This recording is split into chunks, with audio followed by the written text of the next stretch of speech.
The galaxy had always believed it understood danger. It had catalogued the predators of 10,000 worlds, mapped the chemistry of fear, and studied the instincts that drove violence. Yet when it turned its gaze toward the small blue world on the outer spiral arm, the equations stopped making sense. Earth defied classification. Its gravity was excessive, its climate erratic, its biology venomous, and yet intelligence had bloomed there, stubborn, adaptive, unyielding. The Council called it a death world, a place that forged intelligence by forcing it to claw its way through extinction. They spoke the term with fascination and distance, as if labeling the threat stripped it of meaning. The first human delegates arrived with measured politeness. Their speech carried warmth, their gestures discipline, their eyes the patience of a species that had endured too much to be impressed by ceremony. The counselors studied them like living contradictions, soft-skinned bipeds from a nightmare planet, smiling while sitting beneath banners of peace. Reports described them as cooperative but unpredictable, capable of empathy that bordered on dangerous intensity. A few dismissed them entirely. They are primitives refined by pain, one elder said. Give them comfort, and their savagery will fade. The statement was recorded, archived, and applauded. None of them noticed the human ambassador quietly noting every word. In the months that followed, humans absorbed information at an alarming rate. Their diplomats spoke every major galactic language within a cycle. Their engineers offered solutions to energy crises that had stagnated for centuries. Their medics improved alien prosthetics designed for species they'd only just met. Yet behind every act of cooperation was a stillness, not arrogance, but something older. They never boasted. They observed, calculated, adapted. Some council members found that unnerving. Others called it discipline. Only a few understood it was something deeper, restraint. Anthropologists dissected human culture to locate the root of their aggression. They found wars, genocides, and ancient myths drenched in fire. But they also found art that mourned destruction, philosophies that questioned the cost of victory, and songs that treated survival as sacred, not glorious. The paradox unsettled them. They fear their own instinct, a scholar wrote, and that fear keeps them civilized. What no one considered was what might happen if that fear ever turned outward. At diplomatic gatherings, humans remained courteous even when insulted. When an alien officer mocked their short lifespan, a human smiled and replied, "Short lives learn faster." When a scientist sneered at their primitive space travel, they only asked, "Would you like to see how we improved it last week?" The mockery never found a mark. Their calm was mistaken for humility. It was not.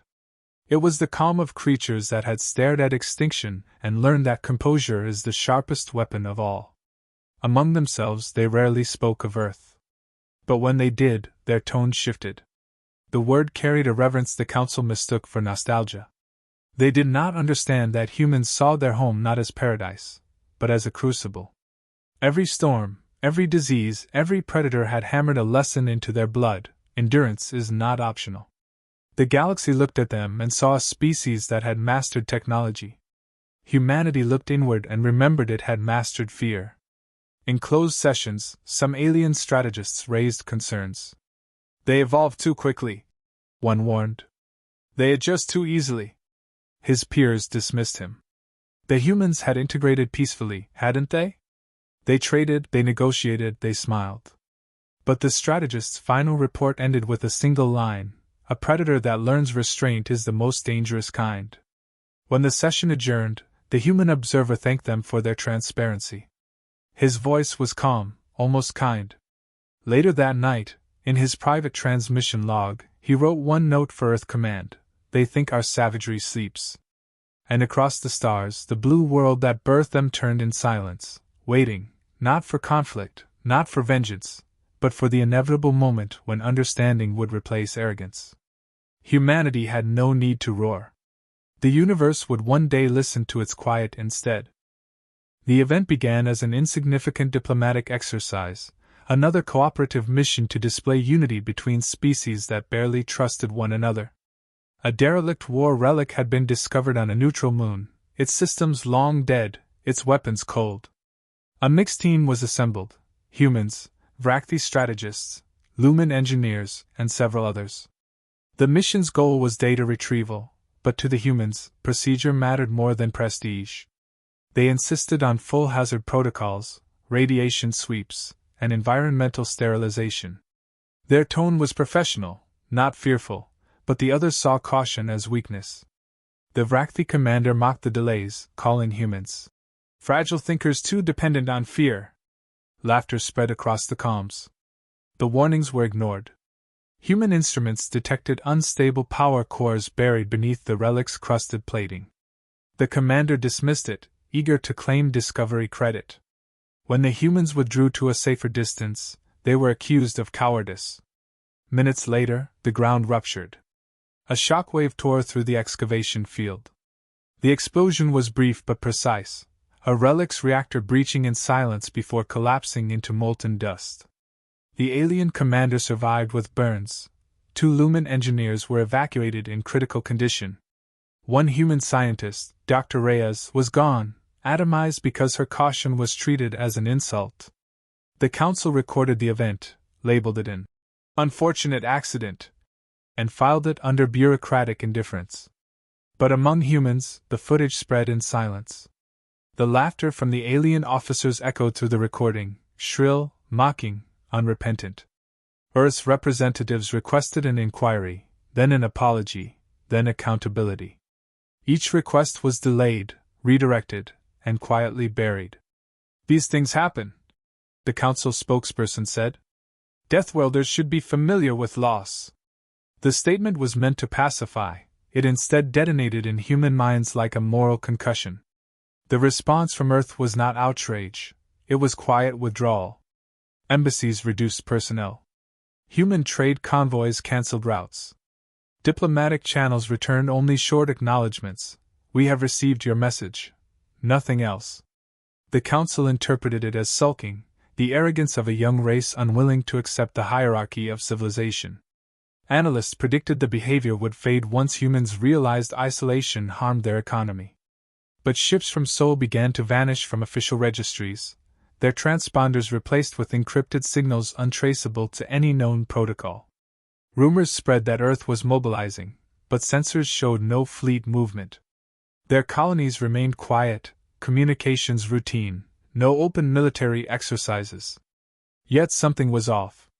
When supply drones visited human stations, they found operations automated, personnel relocated, systems locked behind adaptive encryption. "They are reorganizing," one observer noted. But around what? No one could answer. In the council chambers, debate fractured. Some argued for sanctions to discipline the humans, others cautioned restraint. The ambassador of Trinus warned, "A species that hides its claws has not forgotten how to use them." He was ignored. The majority viewed humans as unpredictable but ultimately manageable. They did not understand that silence, for Deathworlders, was not peace, it was calculation. Weeks passed. Trade with Earth ceased completely. The interstellar net recorded the last public human transmission, a simple message broadcast on an open frequency. Asterisk. "We have taken note of your values." Asterisk. No threat. No emotion. Just a statement layered with meaning only those who understood fear could interpret. Whispers filled the galactic channels. A research vessel reported finding derelict satellites drifting at the edge of human space, each transmitting fragments of human history, images of extinct predators, oceans of storms, cities rebuilt after destruction. It wasn't communication. It was memory sent into the void, as if to remind anyone watching where humanity came from. The council met again, dismissing the symbolism as cultural mourning. "They will return," one delegate said. "They always do." But far beyond the council's reach, deep within the orbital yards above Earth, silent machinery awakened. Engines that had slept since the early wars of colonization hummed beneath layers of alloy dust. The stars above reflected against armored hulls darker than space itself. The galaxy misread the quiet as compliance. They had confused silence with submission. The predators had not withdrawn in fear, they had simply remembered the ancient lesson their world taught them, that patience is the sharpest form of anger, and acknowledgement always comes too late. The silence that followed became the galaxy's loudest warning. Without threats or declarations, humanity simply vanished behind its borders. Trade networks that had once pulsed with their innovations turned dark. The Council labeled it economic hibernation, a phrase meant to calm those dependent on human systems. But those who had studied them, the anthropologists, the xenohistorians, the few who truly listened, recognized something else entirely. Humanity was not retreating, it was reorganizing in a way that frightened even the most ancient species. Their communication shrank to encrypted bursts, their diplomats disappeared, and every civilian outpost began operating with perfect, machine-like efficiency. There was no chaos, no rebellion, no noise. Just quiet precision. On Deathworlds, quiet meant adaptation. When predators learned to move silently, extinction followed for anything that ignored the stillness. The same pattern unfolded across human systems. Civilian industries retooled overnight. Terraforming stations stopped exporting materials and began stockpiling. Military logistics resumed under civilian command, justified as planetary security drills. The changes were subtle but synchronized. Every alteration, every recall, every signal carried a single unspoken message. Something had shifted deep within the human psyche. The galaxy had insulted not their pride, but their restraint, and restraint was the only barrier between civilization and the abyss they once crawled out of. For other species, peace was the absence of war. For humans, peace had always been an engineered state, a fragile creation that needed constant reinforcement. Their history was filled with cycles of collapse and renewal, not because they sought conflict, but because they evolved through it. Every century had demanded adaptation faster than extinction could claim them. Every failure became muscle memory. That inheritance now surfaced again, not as rage, but as collective instinct. No speeches rallied them. No propaganda was required. Every human, from diplomat to miner, understood what silence demanded: endurance without visibility. Intelligence networks scrambled for insight, but infiltration was useless. Human encryption evolved faster than it could be studied.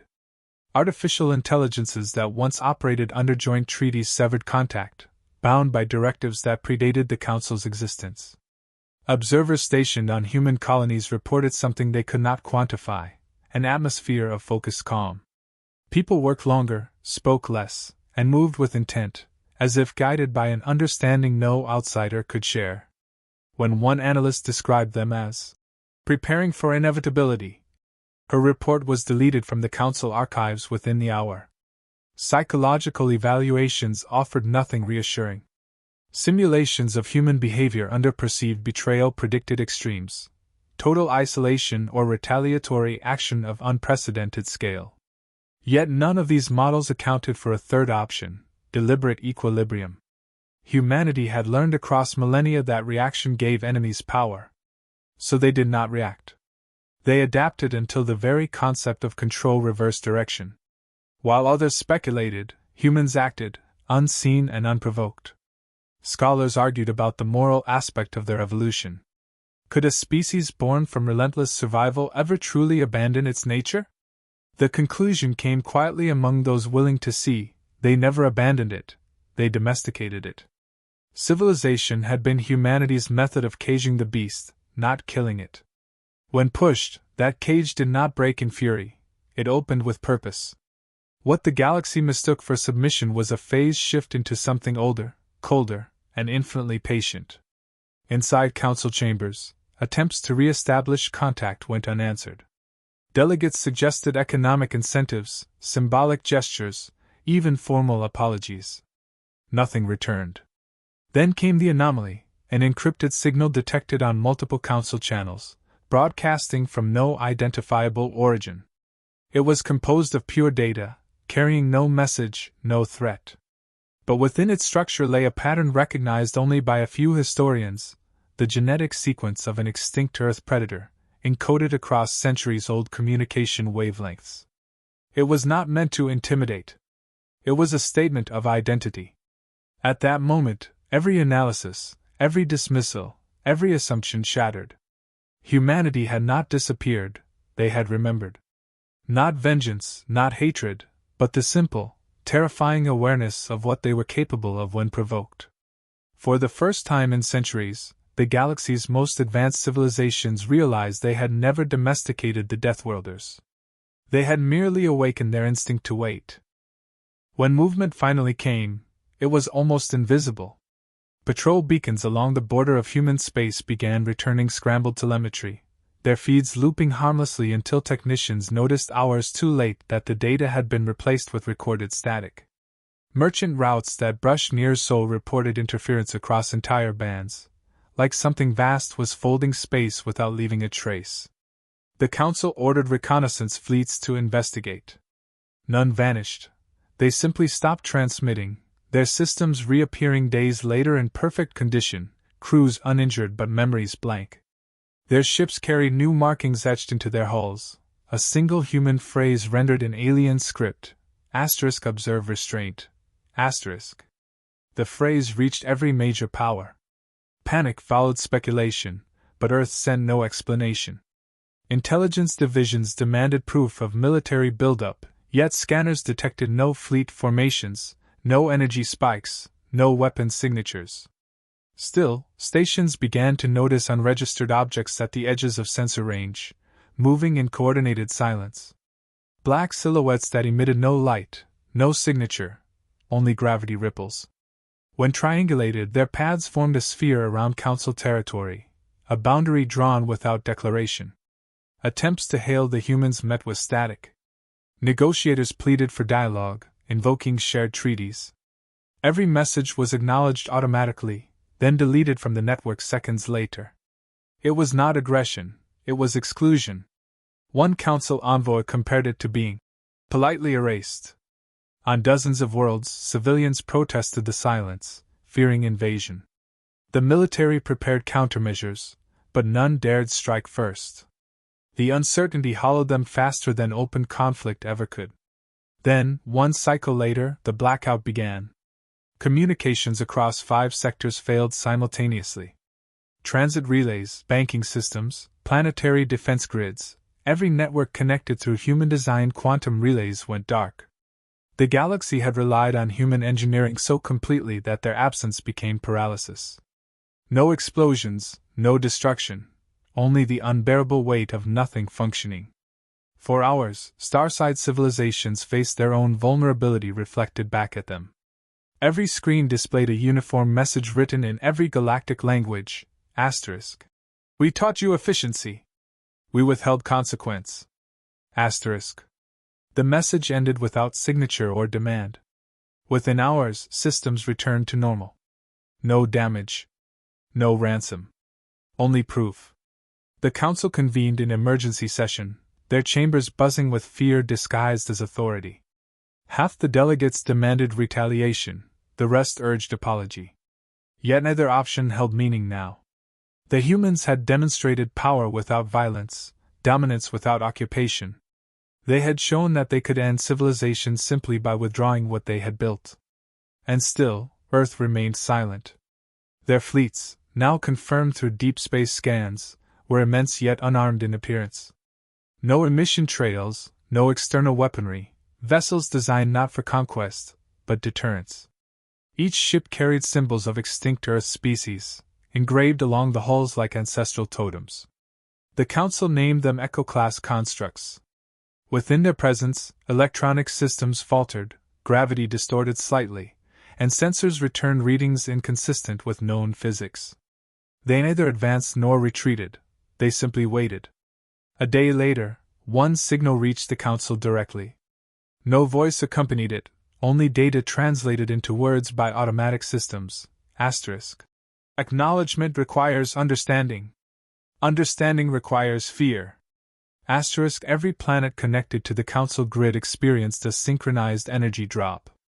Power failed, lights extinguished, silence expanded until entire worlds saw their night skies illuminated only by orbiting human ships reflecting faint sunlight. Yet no attack came. Within minutes, power returned. The display ended as abruptly as it began, leaving governments humiliated by their helplessness. Messages from Earth followed hours later, brief and absolute. Asterisk. Now you comprehend the value of restraint. Asterisk. The meaning was unmistakable. Humanity had demonstrated what they chose not to do, establishing dominance through mercy rather than destruction.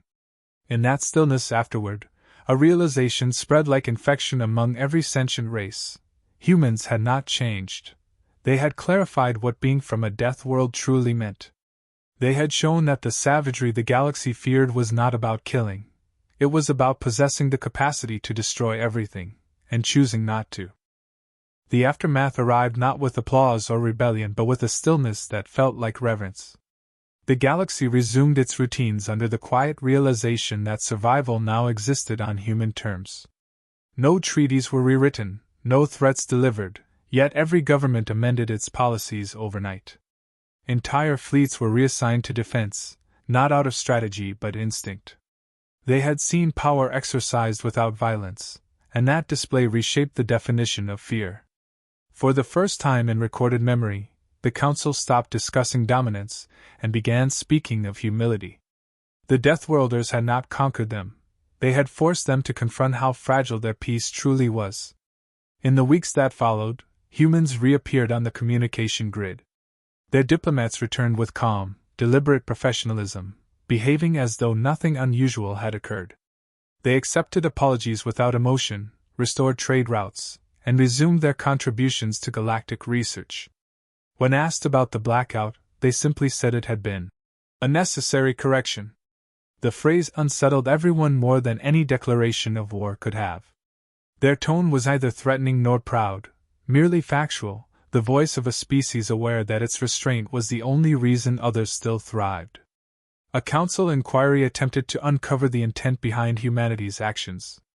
The human representative answered with disarming simplicity. "We wanted acknowledgement." The chair asked. "Of what?" The reply was unflinching. "Of what it takes to remain civilized when savagery would be easier." That statement became the most studied sentence in galactic history. Philosophers, generals, and theologians debated whether it was confession or warning. For humanity, it was either. It was truth. Across colonies, alien citizens began to view humans differently. No longer as unpredictable newcomers but as an enigma of control. The tales of the blackout spread like sacred myth, the moment when the galaxy learned the distinction between power and cruelty. In hidden forums, scholars referred to it as the acknowledgement event.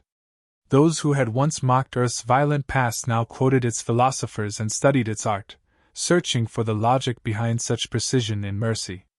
The irony was not lost on humans. They had spent centuries trying to escape the shadow of their brutality, only for the universe to finally respect them because of it. A document began circulating quietly among political elites, a report authored by an alien historian titled On the Nature of Deathworlders. It described humanity not as conquerors but as ethical predators, shaped by a planet that demanded empathy as much as ferocity. "They are dangerous," the report concluded, "because they remember pain and still choose compassion." The Council suppressed its publication, but the text spread faster than censorship could contain. Within months, its final line became a proverb whispered across worlds. Mercy is the sharpest weapon of the Deathworlder. While civilizations rebuilt confidence, Earth offered assistance freely, medical supplies, reconstruction technology, and advisory teams. No cost, no demands. The gesture disarmed even their critics. Yet beneath the generosity lingered an unspoken understanding. Peace existed because humans permitted it. They did not rule through fear, they ruled through memory. Every diplomat who spoke with them sensed it, the calmness of beings who knew exactly how much destruction they were capable of and how much effort it took to withhold it. Years later, archives recorded the words of a council elder reflecting on the event. "We called them savages," he wrote. "They proved us right, but not in the way we expected. Their savagery is not chaos, it is conscience sharpened by survival. They could end us, yet they mend us. That is their dominance." His essay became the closing chapter in the official record of human integration. When humanity's representative addressed the council once more, he offered only a single statement before leaving the chamber. Fear taught us to endure. Understanding taught us restraint. Together they make us whole. The transmission ended without applause, only silence, the kind reserved for truths too vast to argue. And in that silence, the galaxy finally understood what authentic savagery meant, not destruction, but mastery over the will to destroy. It was the moment the universe realized that the Deathworlders had never evolved beyond their nature, they had perfected it.